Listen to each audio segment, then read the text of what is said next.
When you're weaker, fighting back destroys you. But surrendering? That can make you unstoppable.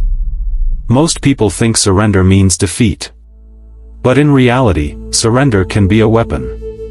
When you're outmatched, by power, money, or influence, direct confrontation is suicide.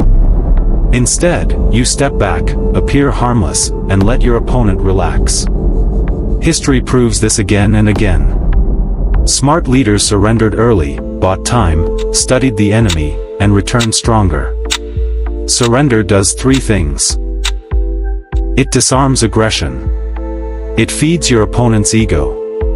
It gives you time to rebuild power. This isn't weakness.